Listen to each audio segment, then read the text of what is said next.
Hello everyone, welcome back to the channel. Last video में हमने international business environment start किया था, उसका मीनिंग किया था, कुछ फीचर्स किए थे और रीजंस करे थे कि क्यों हम इंटरनेशनल बिजनेस एनवायरनमेंट में इंटरनेशनल बिजनेस में एंटर करते हैं। अब हम पढ़ेंगे कि क्या फ्रेमवर्क होता है इंटरनेशनल बिजनेस एनवायरनमेंट को एनालाइज करने का। क्वेश्चन ये कई सारे हैं, लेकिन इनका आंसर सिर्फ एक होएगा। ये क्वेश्चन किसी भी फॉर्म में आ सकता है कि बोल सकते हैं factors affecting international business environment, कि इंटरनेशनल बिजनेस एनवायरनमेंट को कौन कौन से फैक्टर्स अफेक्ट करते हैं ये बताओ, या फिर कौन से एलिमेंट्स हैं इंटरनेशनल बिजनेस एनवायरनमेंट के, क्या एनालिसिस हम नीड पड़ती है इंटरनेशनल बिजनेस एनवायरनमेंट को असेस करने के लिए।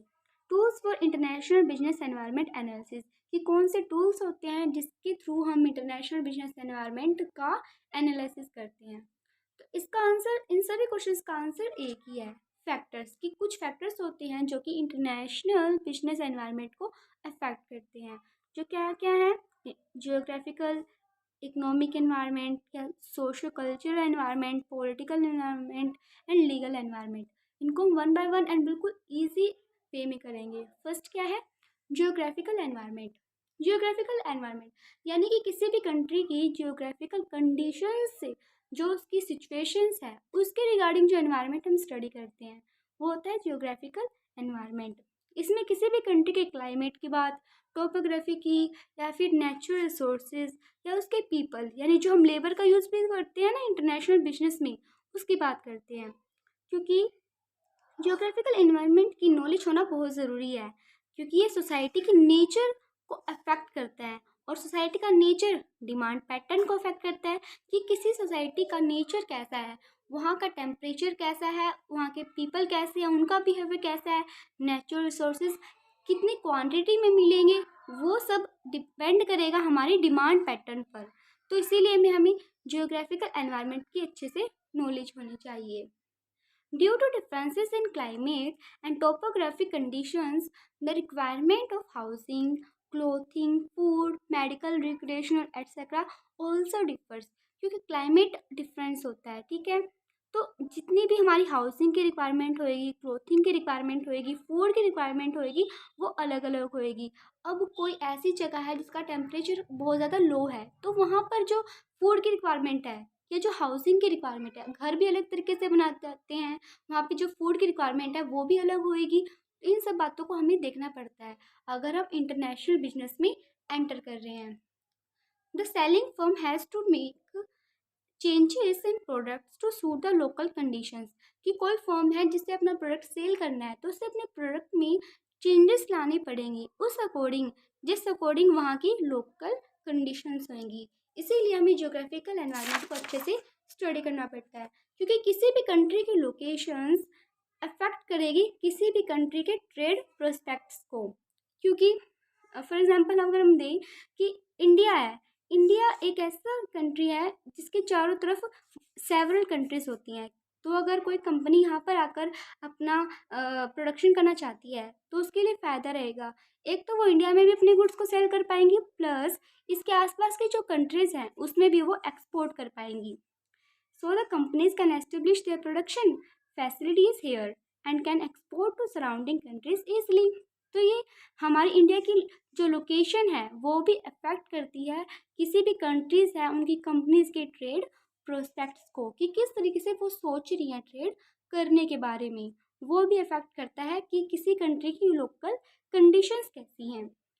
अनदर एग्जांपल अगर हम देखें तो मैन्युफैक्चरिंग प्लांट डिसीजन, अगर किसी कंपनी को मैन्युफैक्चरिंग प्लांट लगाना है तो वहाँ पर वो लगाने की सोचेगी जहाँ की क्लाइमेट कंडीशन सूट करे, जिस तरीके का उसका बिजनेस है, जैसे मेडिकल का है या किसी भी चीज़ का है, एसी का है, तो वहाँ की जो क्लाइमेटिक कंडीशंस कैसी हैं, उन बातों का उसे ध्यान रखना पड़ता है।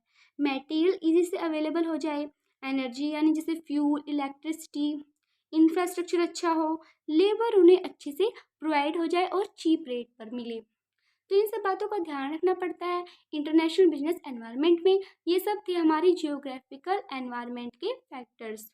फॉर एग्जांपल अगर हम कोई कंपनी मेडिसिन बनाती है, ठीक है, तो अफ्रीका क्योंकि एक ऐसी कंट्री है जहाँ पर जो टेम्परेचर होता है वो ज़्यादा होता है, ठीक है। और एक कंट्री होएगी हिमाचल, कंट्री नहीं सॉरी स्टेट बोल सकते हैं हम, स्टेट जो हिमाचल है, तो वहाँ पर ठंडी जगह है, तो कौन सी मेडिसिन को टेम्परेचर लो टेम्परेचर की रिक्वायरमेंट होएगी, उन्हें हम हिमाचल में प्रोड्यूस करना चाहेंगे रेदर देन अफ्रीका में।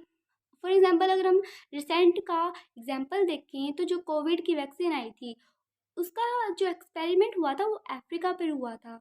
क्यों हुआ था? अगर हम बोला जा रहा था कि अफ्रीका की जो कंडीशंस हैं वो सूट करती हैं, ठीक है। बाद में ये बात निकल कर आई कि वहाँ की जो गवर्नमेंट थी वो इतना ध्यान नहीं देती थी, जो ध्यान नहीं देती पॉपुलेशन पर या फिर वहाँ की जो पब्लिक पर, इसीलिए उन्होंने एक्सपेरिमेंट करने के लिए कुछ नहीं बोला। और जो कंट्री थी, जो मेडिसिन जो वाली जो कंट्री थी जो एक्सपेरिमेंट करना चाहती थी, उन्होंने ये एक्सक्यूज़ दिया कि अफ्रीका की जो कंडीशंस है वो सूटेबल है हमारी कोविड-19 की वैक्सीन्स के अकॉर्डिंग। तो ये एग्जांपल है कि किसी कंट्री की जियोग्राफिक कंडीशंस कैसी हैं, ये भी इफ़ेक्ट करता है हमारी इंटरनेशनल बिजनेस एनवायरनमेंट को। एसी, एसी बनाने वाली अगर कोई कंपनी है तो उसे अगर दुबई में सेल करने हैं, इंडिया में सेल करने हैं, तो टेम्परेचर डिफर है। दुबई में गर्मी ज़्यादा होती है इन कंपेरिजन टू इंडिया, तो उसका टेम्परेचर उसके अकॉर्डिंग अलग होएगा। ये था जियोग्राफिकल एनवायरनमेंट। नेक्स्ट जो एनवायरनमेंट है वो है economic environment. Economic environment further हम इसमें 3 टाइप्स में क्लासीफाइड है: economic systems, economic development and economic policies. इन तीनों से मिलकर बनता है हमारा इकोनॉमिक एनवायरनमेंट। फर्स्ट जो है वो है इकोनॉमिक सिस्टम्स। इकोनॉमिक सिस्टम क्या होता है? What is an economic system? An economic system is a system of production, resource allocation, and distribution of goods and services within a society or a given geographical area। यानी कि किसी society के अंदर या फिर जो हमें जियोग्राफिकल एरिया बोला गया है उसके अंदर क्या सिस्टम है प्रोडक्शन का, रिसोर्स एलोकेशन का, गुड्स एंड सर्विसेज के डिस्ट्रीब्यूशन का क्या सिस्टम है, तो उसको हम बोलेंगे इकोनॉमिक सिस्टम। यानी कि किसी सोसाइटी में कैसा सिस्टम है प्रोडक्शन को लेकर, रिसोर्स एलोकेशन को लेकर, गुड्स एंड सर्विसेज के डिस्ट्रीब्यूशन को लेकर, ये डिसाइड करेगा हमारा इकोनॉमिक सिस्टम। ये 3 तरीके से हो सकता है कि या तो बिल्कुल फ्रीली हो, या उसमें थोड़ी सी रेस्ट्रिक्शंस हो, या फिर रेस्ट्रिक्शंस भी हो और कुछ फ्रीली भी हो। Capitalist economy, socialist economy and mixed economy. Capitalist economy में क्या होएगा कि जो सिस्टम है प्रोडक्शन का, रिसोर्स एलोकेशन का, गुड्स एंड सर्विसेज के डिस्ट्रीब्यूशन का, अगर वो बिना किसी गवर्नमेंट इंटरवेंशन के, बिना किसी गवर्नमेंट इंटरफेरेंस के होता है, यानी कि जो प्राइवेट इंडिविजुअल्स हैं वो अपनी मर्जी से कुछ भी प्रॉपर्टी को ओन कर सकते हैं, हायर कर सकते हैं, तो वो हमारी कैपिटलिस्ट इकोनॉमी होती है।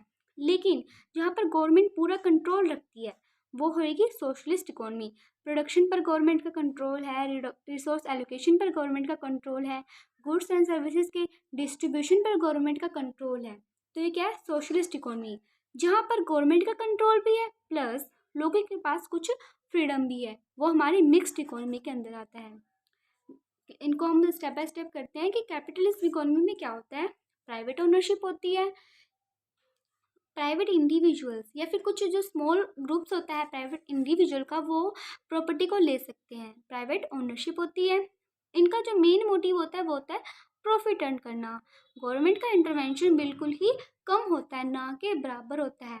कंपटीशन होता है इसमें काफ़ी ज़्यादा। फ्री मार्केट सिस्टम होता है। फ्री मार्केट सिस्टम का मतलब जो प्राइस है वो हमारे इकोनॉमिक फोर्सेस पर डिपेंड करता है। इकोनॉमिक फोर्सेस कौन सी होती हैं? डिमांड और सप्लाई की। ये हमारा डिमांड कर्व होता है, ये हमारा सप्लाई कर्व होता है। तो जहाँ पर ये इंटरसेक्ट करते हैं वहाँ पर हमारा प्राइस डिसाइड होता है, ठीक है। वहाँ पर हमारा प्राइस डिसाइड होता है, इसे हम बोलते हैं फ्री मार्केट सिस्टम। यानी कि गवर्नमेंट ने किसी तरीके का कंट्रोल नहीं किया, खुद डिमांड और सप्लाई अपना प्राइस फिक्स कर रहे हैं। तो ये हमारे कैपिटलिज्म का एग्जाम्पल है। नेक्स्ट क्या है? Socialist economy. सोशलिस्ट इकोनॉमी में क्या है? गवर्नमेंट कंट्रोल करती है, प्लानिंग करती है इकोनॉमिक सिस्टम की, ना कि मार्केट फोर्सेस। उसमें मार्केट फोर्सेस डिसाइड करते हैं प्राइस को, इसमें प्लानिंग करी जाती है कि कितना प्राइस रखा जाए। ऐसी प्लानिंग क्यों करी जाती है? ताकि सब लोगों को जो बेसिक गुड्स हैं वो तो कम से कम मिल ही जाए, ऐसे लोगों को भी जिनके पास पैसा नहीं है। इसीलिए प्लानिंग करी जाती है इकोनॉमिक सिस्टम की। इसके अंदर पब्लिक ओनरशिप होती है, उसके अंदर प्राइवेट थी, इसके अंदर पब्लिक होती है। नॉन एग्जिस्टेंस ऑफ कंपटीशन, उसके अंदर कंपटीशन होता है, इसके अंदर कंपटीशन नहीं होता। लिमिटेड चॉइस होती है कंज्यूमर प्रोडक्ट्स की, ज़्यादा चॉइस नहीं होती है। इसके अंदर ये ध्यान रखा जाता है और अश्योरिटी दी जाती है हर एक पर्सन को कि आपको कम से कम बेसिक जो गुड्स हैं, यानी जो बेसिक जो ज़रूरतों के जो गुड्स होंगे वो तो आपको कम से कम मिल ही जाएंगे, भले ही आप कंट्रीब्यूशन ना ही करो। Helps in minimize poverty levels in society, किसी सोसाइटी में पॉवर्टी यानी गरीबी का जो लेवल है उसको कम करने के प्रयास करे जाते हैं हमारे सोशलिस्ट इकोनॉमी के अंदर। सबको इक्वल करने का सोचा जाता है सोशलिस्ट इकोनॉमी में, और गवर्नमेंट का इसमें फुली कंट्रोल होता है। नेक्स्ट जो है मिक्स्ड इकोनॉमी, ये कॉम्बिनेशन है किसका, सोशलिस्ट का भी और कैपिटलिज्म का भी। प्राइवेट प्रॉपर्टी होती है, प्लान्ड इकोनॉमी। देखो प्राइवेट जो प्रॉपर्टी है ये किसका फीचर है, ये फीचर है कैपिटलिज्म का। प्लान्ड इकोनॉमी, प्लान्ड इकोनॉमी किसका फीचर है, सोशलिस्ट इकोनॉमी का, यानी इन दोनों का कॉम्बिनेशन है। प्रोविजन ऑफ सोशल सिक्योरिटी, ये किसका फीचर है, सोशलिस्ट इकोनॉमी का। Motive of business concern, business concern का मोटिव क्या होता है, प्रॉफिट अर्न करना, तो ये किसका फीचर है, कैपिटलिस्ट इकोनॉमी का।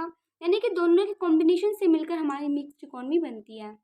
Reduction of inequalities of income and wealth, income के बीच में और वेल्थ के बीच में जो इनइक्वालिटीज़ हैं यानी असमानताएं हैं उनको कम करने का प्रयास करा जाता है मिक्स्ड इकोनॉमी के अंदर। अब हम तीनों को अगर अच्छे से करें तो डिफरेंस के थ्रू अच्छे से क्लियर कर सकते हैं। डिफरेंस के थ्रू कैसे, कैपिटलिज्म इसमें है, इधर सोशलिज्म और इधर है मिक्सडिज्म। बेसिस किस बेसिस पे हम डिफरेंस कर रहे हैं, फर्स्ट है ownership of means of production, means का मतलब होता है साधन, रिसोर्सेज, कि प्रोडक्शन के जो रिसोर्सेज है उसकी ओनरशिप किसके हाथ में है, ठीक है। कैपिटलिज्म में होती है प्राइवेट ओनरशिप, सोशलिज्म में होती है पब्लिक ओनरशिप यानी कि गवर्नमेंट के पास, मिक्सडिज्म में होती है दोनों के पास।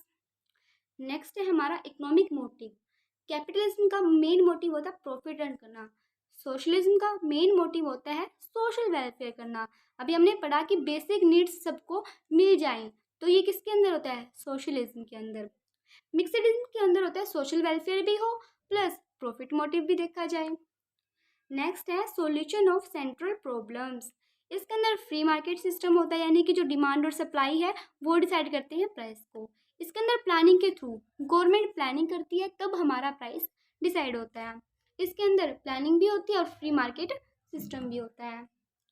फीचर्स, गवर्नमेंट रोल, कैपिटलिज्म में गवर्नमेंट का जो रोल है बिल्कुल ही ना के बराबर, बिल्कुल थोड़ा सा होता है।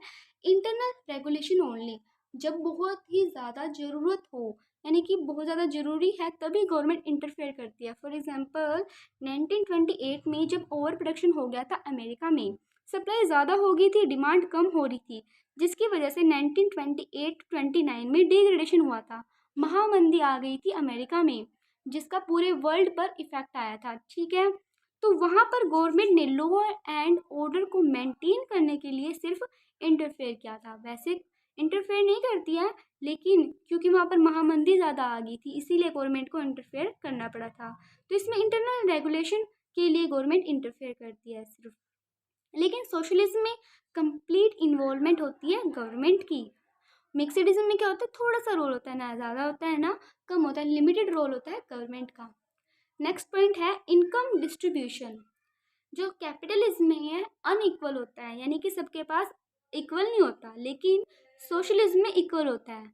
इक्वल तो कहने की बात है लेकिन कोशिश करी जाती है कि इक्वल हो, इसीलिए बोला गया है कि इक्वल डिस्ट्रीब्यूशन होता है। लेस अनइक्वल, मिक्सडिज्म में जो इक्वल जो इनकम डिस्ट्रीब्यूशन होएगा वो ना तो इक्वल होएगा ना अनइक्वल, बल्कि अनइक्वल से थोड़ा सा कम। नेचर ऑफ एंटरप्राइज, इसके अंदर प्राइवेट एंटरप्राइज होती है, इसके अंदर गवर्नमेंट एंटरप्राइज होती है, इसके अंदर प्राइवेट और स्टेट एंटरप्राइज दोनों ही होती हैं। नेक्स्ट है इकोनॉमिक फ्रीडम, कैपिटलिज्म के अंदर कंप्लीट फ्रीडम होती है, सोशलिज्म के अंदर लैक होता है यानी कि कमी होती है फ्रीडम की, लेकिन मिक्सडिज्म के अंदर लिमिटेड फ्रीडम होती है, यानी फ्रीडम तो होती है लेकिन थोड़ी सी, इसके अंदर बिल्कुल ही नहीं होती। मेजर प्रॉब्लम, कैपिटलिज्म की मेजर प्रॉब्लम क्या है, इनइक्वालिटी, यानी कि इक्वल नहीं होते हैं इनकम और वेल्थ। सोशलिज्म की मेन प्रॉब्लम है इनएफिशिएंसी, यानी कि इक्वल होने पर भी लोगों के पास जो एफिशिएंसी की कमी होती है, अच्छे से काम नहीं करते हैं, इनएफिशिएंसी होती है सोशलिज्म के अंदर। मिक्सडिज्म के अंदर दोनों चीज़ें होती हैं, इनइक्वलिटी भी और इनएफिशिएंसी भी। एग्जाम्पल अगर हम देखें तो किस कंट्री में कैपिटलिज्म पाया जाता है, किस कंट्री में सोशलिज्म पाया जाता है और किस कंट्री में मिक्सडिज्म। तो पहले तो पाया गया था कि अमेरिका में कैपिटलिज्म था, ठीक है, लेकिन तभी तो गवर्नमेंट ने इंटरफेयर किया था जब महामंदी आई थी, लेकिन आजकल यूएस के अंदर मिक्सडिज्म माना जा रहा है। ये एग्जाम्पल है मॉडर्न मिक्सडिज्म की। अब हांगकांग या सिंगापुर बोल लें तो वो कैपिटलिज्म के सुपर बेस्ट एग्जाम्पल हैं। And socialism, China, China great example है हमारा सोशलिज्म का, क्योंकि वहाँ पर गवर्नमेंट बहुत ज़्यादा इंटरफेयर करती है। टर्कमेनिस्तान, ये भी अच्छा एग्जाम्पल है सोशलिज्म का। मिक्सडिज्म में क्या होता है, इंडिया, इंडिया हमें पता है, इंडिया, यूएस, फ्रांस, इसके अंदर मिक्सडिज्म पाया जाता है, मिक्स्ड इकोनॉमी होती है इंडिया की। नेक्स्ट जो है इकोनॉमिक डेवलपमेंट, इकोनॉमिक एनवायरनमेंट जो में 3 फैक्टर्स थे ना, उसमें से हमने इकोनॉमिक सिस्टम कवर कर लिया है। इकोनॉमिक सिस्टम में 3 पढ़े हमने, capitalism, socialist and mixed. Next topic है इकोनॉमिक डेवलपमेंट, इसके बाद हम करेंगे इकोनॉमिक पॉलिसीज। पहले है इकोनॉमिक डेवलपमेंट। इकोनॉमिक डेवलपमेंट का मतलब होता है लोगों के स्टैंडर्ड ऑफ लिविंग में इम्प्रूवमेंट होना, ठीक है, यानी कि लोगों की नेशनल, पूरी कंट्री की नेशनल इनकम के साथ साथ उनकी पर कैपिटा इनकम भी इंक्रीज हो, ये इकोनॉमिक डेवलपमेंट में होता है। इसके अंदर कंट्रीज को 4 पार्ट्स में डिवाइड किया गया है। ऐसी country, low income countries, lower middle income countries, upper middle income countries और high income countries. Low income countries कौन सी होंगी, ऐसी कंट्रीज जिनकी जो GNI है, GNI का मतलब होता है gross national income, gross national income per capita जिनकी 1046 से कम है, लेस देन 1046 यूएस डॉलर, यानी कि अगर यूएस डॉलर ये ऐसे है तो ये यूएस डॉलर का साइन है। जैसे ऑस्ट्रेलिया का अलग होता है, कनाडा का अलग होता है, तो अगर ए है ये ऑस्ट्रेलिया का, ऑस्ट्रेलिया का डॉलर है, ये कनाडा का डॉलर है, तो अगर सिर्फ डॉलर ऐसे साइन लिखा हुआ है तो ये यूएस डॉलर है। तो यानी जिनका GNI 1046 यूएस डॉलर 1046 से कम है वो लो इनकम कंट्रीज में काउंट होती है, ठीक है। ये 2021 के अकॉर्डिंग है, जुलाई 1 2021 के अकॉर्डिंग ये डेटा है। 27 कंट्रीज ऐसी मानी जाती है कि जो लो इनकम कंट्रीज में काउंट होती हैं। For example Afghanistan, Sudan, Uganda, Pakistan, ये सब लो इनकम कंट्रीज के एग्जांपल है जिनकी GNI 1046 यूएस डॉलर से कम है। नेक्स्ट जो है वो है lower middle income countries. Lower middle income countries यानी जिनका जो GNI है, जिनकी 2021 के अकॉर्डिंग यूएस डॉलर 1046 से लेकर 4095 तक है, ठीक है। 1046 यूएस डॉलर टू 4095 के बीच में अगर लाई करती है उनकी GNI, तो हमारी लोअर मिडिल इनकम कंट्रीज के अंदर काउंट होती है। For example Egypt, India, Sri Lanka, Iran, Kenya, Philippines. Features क्या होते हैं लो इनकम कंट्रीज के या लोअर मिडिल इनकम कंट्रीज के? फर्स्ट है हाई बर्थ रेट्स, इन कंट्रीज में बर्थ रेट हाई होती है। High reliance on foreign add, foreign help पर, ये एड का मतलब होता है हेल्प, कि फॉरेन हेल्प पर ये काफ़ी ज़्यादा रिलाय होती है, यानी कि डिपेंड होती है फॉरेन हेल्प पर। फॉर एग्जांपल श्रीलंका ने चाइना से काफ़ी ज़्यादा लोन ले रखा है, जिसकी वजह से वो काफ़ी ज़्यादा उसकी इकोनॉमी डाउन हो गई है। तो इसी की फीचर है लोअर मिडिल इनकम कंट्रीज़ का। टेक्नोलॉजिकल बैकवर्डनेस होती है, इंपोर्ट्स पर काफ़ी ज़्यादा डिपेंड होते हैं, इंडस्ट्रियलाइजेशन उनके अंदर कम होता है, पॉवर्टी ज़्यादा होती है, विशियस सर्कल ऑफ पॉवर्टी, ऐसा सर्कल जो कि कभी ख़त्म ही नहीं होने देता पॉवर्टी को, वो इसके बीच में होता है। Under utilization of natural resources, क्योंकि डेवलपमेंट इतनी ज़्यादा नहीं होती है तो नेचुरल रिसोर्सेज का हम यूटिलाइजेशन अच्छे से नहीं कर पाते हैं। पॉलिटिकल अनस्टेबिलिटी एंड अनरेस्ट, ये सब किसके एग्जाम्पल है, किसकी फीचर्स हैं, लो मिडिल इनकम कंट्रीज या फिर लोअर इनकम कंट्रीज के। नेक्स्ट जो है वो है हमारा अपर मिडिल इनकम कंट्रीज, यानी जो इनसे थोड़ी ऊपर हैं, जिनके GNI फर्स्ट जुलाई 2021 के अकॉर्डिंग यूएस डॉलर 4096 से लेकर 12,695 के बीच में लाई करती हैं। For example Brazil, Mexico, Fiji, Iraq, Libya, ये इसके एग्जांपल है। फीचर्स क्या होते हैं अपर मिडिल इनकम कंट्रीज़ के? फर्स्ट है रैपिड इकोनॉमिक डेवलपमेंट। इनके अंदर इकोनॉमिक डेवलपमेंट बहुत तेज़ी से होती है, एक्सपोर्ट ज़्यादा करते हैं, एग्रीकल्चर पर कम डिपेंड होते हैं, लिटरेसी ज़्यादा होती है, फॉर्मल एजुकेशन ज़्यादा होती है। टोटल कितनी कंट्रीज़ हैं जो कि लोअर मिडिल इनकम कंट्रीज़ और अपर मिडिल कंट्रीज़ में काउंट होती है? हमें एग्जैक्ट डेटा नहीं पता। हमें ये पता है कि 27 कंट्रीज़ ऐसी होती हैं जो लो इनकम कंट्रीज़ में आती हैं, ठीक है। लेकिन अपर मिडिल इनकम कंट्रीज़ में और लोअर मिडिल इनकम कंट्रीज़ में कितनी कंट्रीज़ आती हैं? ऐसा माना जाता है कि 110, टोटल 110 है जो इन दोनों के बीच में आती हैं। हमें नहीं पता कि इसमें कितनी और इसमें कितनी, क्योंकि डेटा वेरी करता रहता है वेबसाइट्स पर। तो किसी में 55 दे देते हैं, किसी में 50 और ये 60 इसका रेशो होता है। तो ये 110 टोटल कंट्रीज़ हैं जो कि lower middle income countries and upper middle income countries में आती हैं। लास्ट है हमारा हाई इनकम कंट्रीज़। जिन कंट्रीज़ की इनकम हाई है, एज पर यूएस डॉलर जिनकी यूएनआई 12,696 से ज़्यादा हो, वो हमारी हाई इनकम कंट्रीज़ होएंगी। टोटल 80 कंट्रीज़, डेटा इस ऊपर नीचे हो सकता है क्योंकि वेरी करता रहता है। इसमें 80 कंट्रीज़ काउंट होती हैं, Canada, Australia, France, Japan, US, UK and South Korea etcetera. Features क्या होते हैं हाई इनकम कंट्रीज़ के? फर्स्ट ऑफ ऑल तो इंफॉर्मेशन सेक्टर की डेवलपमेंट इसमें ज़्यादा होती है। More contribution by service sector, service sector का कंट्रीब्यूशन ज़्यादा होता है। इंडस्ट्री का डेवलपमेंट होती है, टेक्नोलॉजी एडवांसमेंट होता है, प्रोडक्ट इनोवेशन होता है, एक्सपोर्ट ज़्यादा करते हैं और पोल्यूशन भी ज़्यादा होता है, साथ ही साथ अर्बनाइजेशन भी ज़्यादा होते हैं। ये थी हमारी हाई इनकम कंट्रीज। हमने कवर किया इनकम इकोनॉमिक डेवलपमेंट। अब करेंगे हम इकोनॉमिक पॉलिसी। जो थर्ड पॉइंट था इकोनॉमिक एनवायरनमेंट का, फर्स्ट था इकोनॉमिक सिस्टम, सेकंड था इकोनॉमिक डेवलपमेंट एंड थर्ड है इकोनॉमिक पॉलिसी। दो तरीके की पॉलिसी हो सकती है, फिस्कल पॉलिसी या मॉनेटरी पॉलिसी। इसको हम डिफरेंस के थ्रू कर सकते हैं। फिस्कल पॉलिसी तो वो होती है जो कि गवर्नमेंट की होती है, जो कि गवर्नमेंट की पॉलिसी होती है, जैसे कि टैक्सेशन से रिलेटेड या डेप्ट से रिलेटेड, वो फिस्कल के अंदर आती है। मॉनेटरी पॉलिसी में होता है कि मनी के फ्लो को कंट्रोल करती हैं, कि किसी कंट्री में मनी का फ्लो कितना होएगा, इनफ्लो कितना होएगा, आउटफ्लो कितना होएगा, वो मॉनेटरी पॉलिसी के थ्रू कंट्रोल किया जाता है। डिफरेंस के थ्रू हम अच्छे से समझते हैं इसको। फर्स्ट है कंट्रोल। मॉनेटरी पॉलिसी में किसके अंदर कंट्रोल होता है? Central bank of the country. जैसे इंडिया का सेंट्रल बैंक क्या है? आरबीआई। तो आरबीआई कंट्रोल करती है मॉनेटरी पॉलिसी। और fiscal policy minister of finance, किसी भी कंट्री का मिनिस्टर ऑफ फाइनेंस जो होएगा वो फिस्कल पॉलिसी को फॉर्मुलेट करता है। कॉम्प्लेक्सिटी, ये ज़्यादा कॉम्प्लेक्स है, ये कम। फोकस, ये इकोनॉमिक स्टेबिलिटी पर फोकस करता है, ये इकोनॉमिक डेवलपमेंट पर, ग्रोथ पे। यानी कि पहले फिस्कल पॉलिसीज को फॉर्मुलेट किया जाता है, क्योंकि पहले इकोनॉमिक डेवलपमेंट करेंगे हम। इकोनॉमिक डेवलपमेंट करने के बाद उसको स्टेबल करने की सोचेंगे, यानी कि पहले फिस्कल पॉलिसी बनाई जाएंगी, फिर मॉनेटरी पॉलिसी फॉर्मुलेट की जाती हैं। टूल्स यूज्ड, इसमें कौन कौन से हम टूल्स यूज़ करते हैं? Repo rate, cash reserve ratio, interest rate, यानी कि मनी सप्लाई से रिलेटेड जो टूल्स हैं वो इसके अंदर आते हैं। इसके अंदर टैक्स रेट या फिर डीमोनेटाइजेशन हम बोल देते हैं, वो सब इसमें आएंगे। वर्क सब्जेक्ट, ये किस पर फोकस करती है? मनी के फ्लो पर।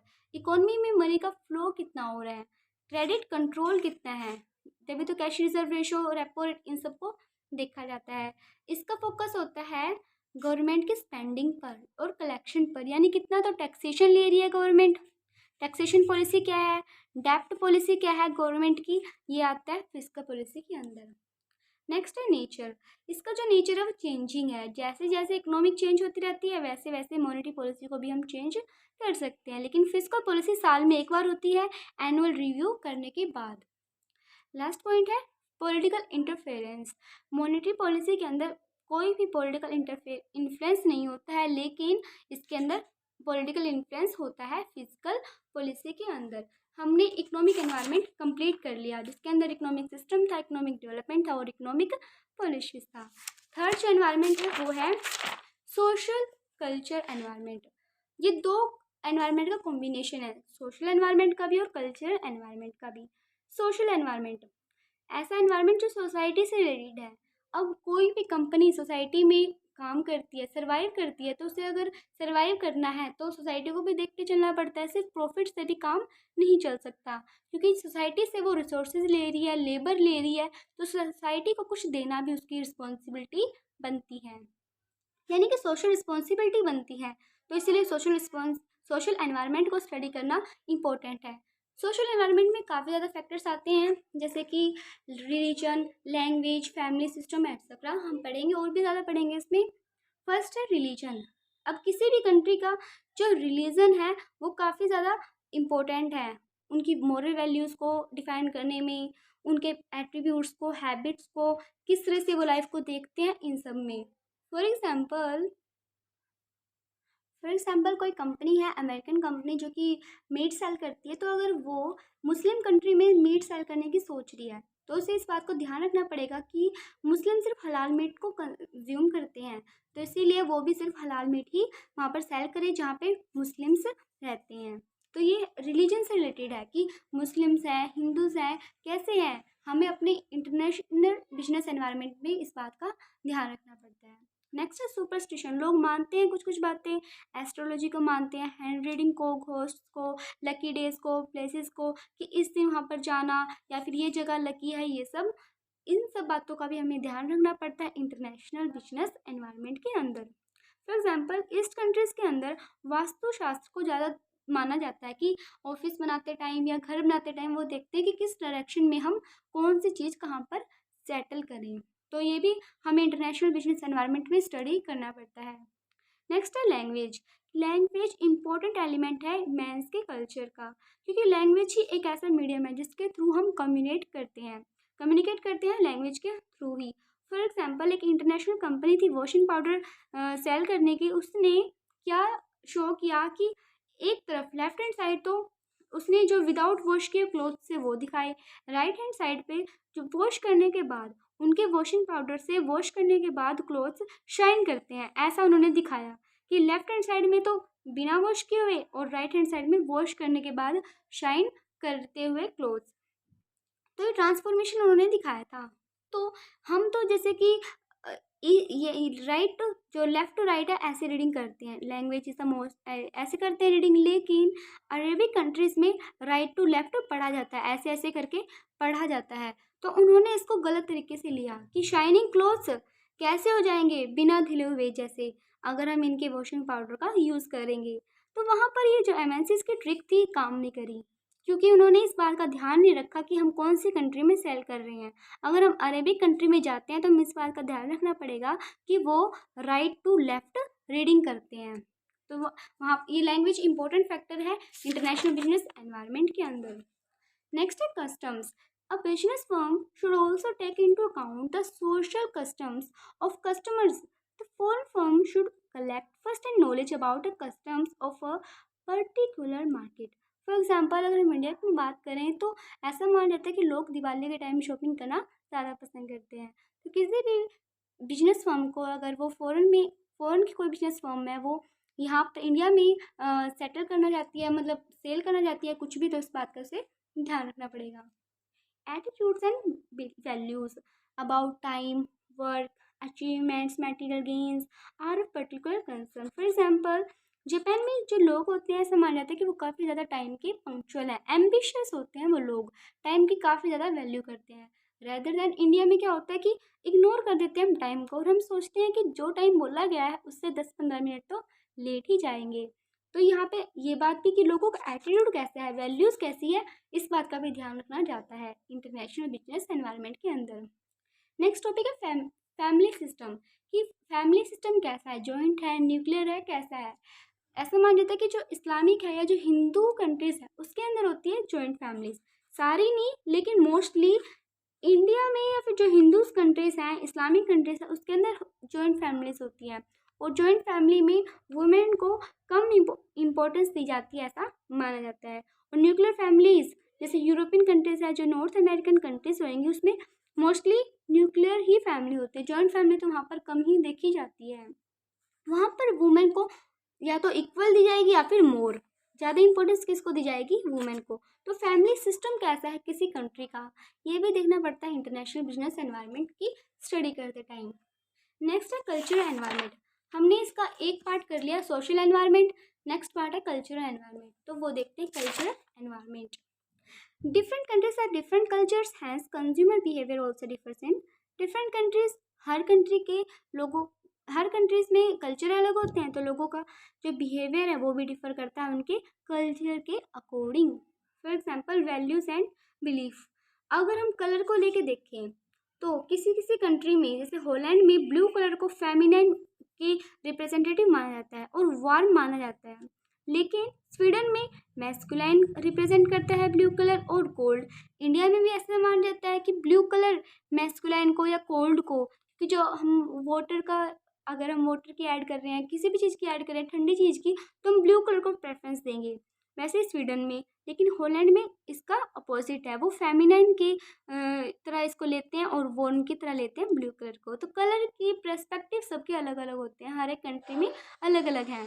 ग्रीन कलर, अब मुस्लिम्स का ग्रीन कलर ऐसा माना जाता है कि फेवरेट होता है, लेकिन मलेशिया में इलनेस को शो करता है, बीमारी को शो करता है ग्रीन कलर। तो कौन सी कंट्री में हम सेल कर रहे हैं, इंटरनेशनल बिजनेस में इस बात का ध्यान रखना जाता है।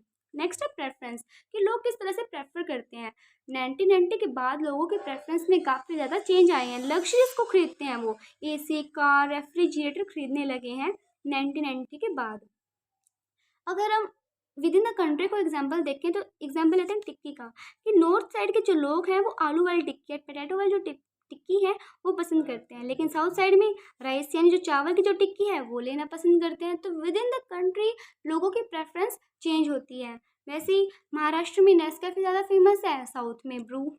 वैसे ही ऐसा माना जाता है कि अमेरिका में अगर कोई गेस्ट आता है तो वहाँ पर बर्गर या कोका कोला ये सब हम देते हैं। इंडिया में क्या होता है, टी, कॉफ़ी, बिस्किट्स या बिस्किट्स वगैरह हम देंगे। तो अमेरिका और इंडिया में लोगों की प्रेफरेंस अलग है कि हम किस तरह से ट्रीट करते हैं और वो किस तरीके से। इसका बात का भी हमें ध्यान रखना पड़ता है इंटरनेशनल बिजनेस एनवायरनमेंट की स्टडी में। नेक्स्ट है पॉलिटिकल एनवायरनमेंट। पॉलिटिकल, अगर हम दूसरी कंट्री में जा रहे हैं, ट्रेड कर रहे हैं, बिजनेस कर रहे हैं, तो उसका एनवायरनमेंट कैसा है ये भी हमें देखना पड़ता है कि वहाँ की पॉलिटिकल कंडीशंस कैसी है। It is rightly said that a foreign business firm operates only as a guest and at the convenience of the host country governments, कि जो बाहर की कंट्री है, बाहर की जो फॉरेन बिजनेस फर्म है, वो सिर्फ एक गेस्ट की तरह आती है, ठीक है, और उसे होस्ट कंट्री की गवर्नमेंट की कन्वीनियंस, उनकी सुविधा अनुसार काम करना पड़ता है।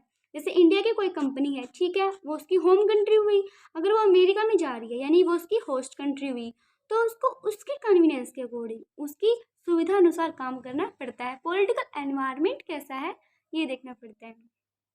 फॉर एग्जाम्पल इंडिया में 1977 के बाद जनता गवर्नमेंट जब फोर्स में आई थी तो उसने IBM और कोका कोला की जो कंपनी थी उनको छोड़कर जाना पड़ा था। क्यों? क्योंकि जो जनता गवर्नमेंट थी उसने जितनी भी लिक्वर की कंपनी थी उनको बंद करने का काम कर दिया था। तो किस तरीके से हमारा इफेक्ट आ रहा है, पॉलिटिकल एनवायरनमेंट हमें स्टडी करना पड़ता है। Forms of government and political party system, किस तरीके से होता है गवर्नमेंट का या पॉलिटिकल पार्टी का सिस्टम। दो तरीके से हो सकता है, पार्लियामेंट्री या डिक्टेटरशिप।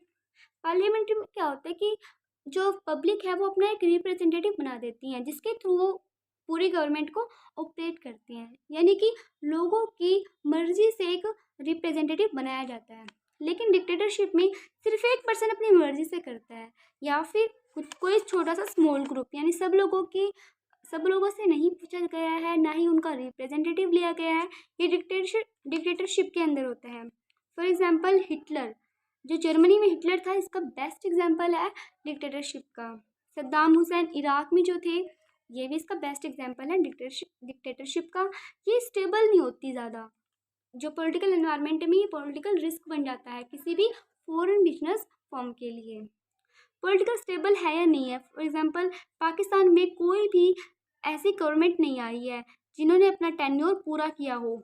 जैसे कि जो PM होते हैं उनका टेन्योर मान जाता है कि 5 साल का होता है, लेकिन अभी तक उनके किसी भी PM ने ये टेन्योर कंप्लीट नहीं किया है। तो पॉलिटिकल स्टेबिलिटी वहाँ पर नहीं है।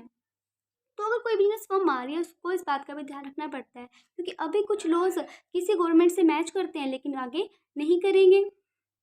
पॉलिटिकल रिस्क, ये 5 तरीके से हो सकता है पॉलिटिकल रिस्क। फर्स्ट क्या है, कॉन्फिस्केशन।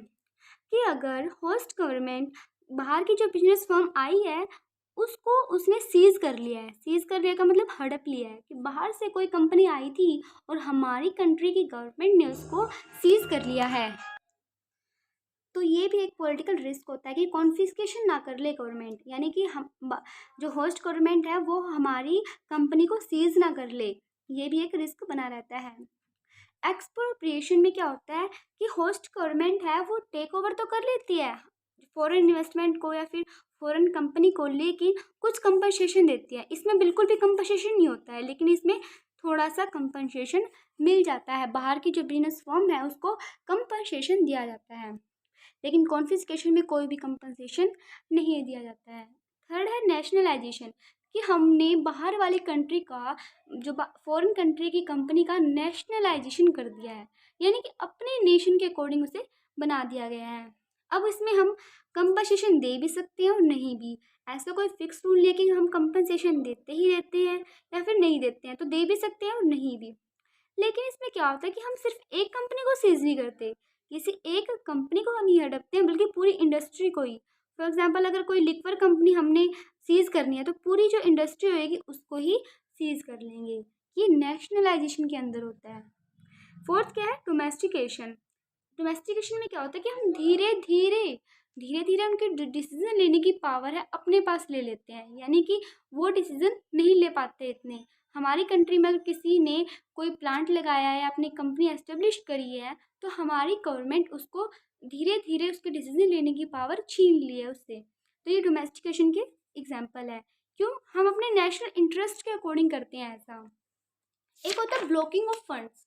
ब्लॉकिंग ऑफ फंड्स में ये होता है कि कोई गवर्नमेंट उसकी जो ओनरशिप है वो तो नहीं लेगी, लेकिन एक रूल फिक्स कर देगी आप जो यहाँ से पैसा कमाओगे यहीं पर रख कर जाओगे, अपनी कंट्री में आप पैसा नहीं लेकर जा सकते, यानी कि हमने उनके फंड्स को ब्लॉक कर लिया है। तो ये भी एक पॉलिटिकल रिस्क बना रहता है। ये कुछ 5 टाइप थे पॉलिटिकल रिस्क के। यहाँ पर हमने पॉलिटिकल एनवायरनमेंट कंप्लीट कर लिया है। लास्ट जो हमारा एनवायरनमेंट है हम स्टडी करेंगे इंटरनेशनल बिजनेस में, वो है लीगल एनवायरनमेंट। कुछ लीगल फैक्टर्स होते हैं जो कि इंटरनेशनल बिजनेस को अफेक्ट करते हैं। For example international regulations, laws of foreign countries, laws of home country. ये बिल्कुल इजी है लीगल एनवायरनमेंट और वैसे इतना इम्पोर्टेंट नहीं है। इसमें कुछ फैक्टर्स हैं international regulations. For example WTO या अंगटान, ये वर्ल्ड वाइड जो ऑर्गेनाइजेशंस हैं इनके कुछ रूल्स बने हुए हैं, कुछ रेगुलेशंस बनी हुई है जिनको हमें फॉलो करना पड़ता है। सेकेंड है लॉज ऑफ फॉरेन कंट्रीज़, कि अगर हमारी कंट्री दूसरी कंट्री में जाकर बिजनेस कर रही है तो वहाँ की कंट्री के क्या रूल्स हैं, या फिर बाहर की कंट्री आकर यहाँ पर कर रही है बिजनेस तो हमारी कंट्री के क्या रूल्स हैं ये देखना पड़ता है। For example related to products, की प्रोडक्ट के रिगार्डिंग उनका रूल है कि वो डिस्क्लोजर करें, हर बात बताएं प्रोडक्ट के बारे में। Promotional and advertising activities, for example कि टबैको की कोई कंपनी है तो इंडिया में ये कंपल्शन है कि वो अपनी एडवर्टाइजिंग में ये साफ साफ लिखे, अपनी पैकेजिंग पे साफ साफ लिखे कि इंजीरियस टू हेल्थ, कि टबैको का जो कंजप्शन है वो हेल्थ के लिए इंजीरियस है, ये लिखना ज़रूरी है। Trade practices, MRTP act, for example कि अगर कोई कंट्री आई है तो उसके MRTP एक्ट को फॉलो करना पड़ेगा, लेकिन अब इसने रिप्लेस कर दिया है और इसकी जगह क्या आया है, कॉम्पिटिशन एक्ट। यानी कि अगर बाहर से कोई कंपनी आ रही है तो उसको कंपटीशन एक्ट को देख के चलना पड़ेगा कि हमारी कंट्री में कंपटीशन एक्ट है तो इसके अकॉर्डिंग वो काम करे। लास्ट है लॉज ऑफ होम कंट्री, कि हमारी अपनी कंट्री के क्या रूल्स हैं। जैसे कि जो सिक्योरिटी में डील करती है वो हमारी है SEBI, security exchange board of India. तो अगर सिक्योरिटी से रिलेटेड कोई कंपनी है उसको सेबी के रूल्स फॉलो करने पड़ेंगे। ये था हमारा छोटा सा लीगल एनवायरनमेंट। हमने कंप्लीट कर लिए हैं environment of international business environment. Hope कि ये नोट्स बेनिफिट हुए होंगे इनसे आपको। अगर ये नोट्स बेनिफिशियल है then please like and share the video and make sure to subscribe the channel. Thank you.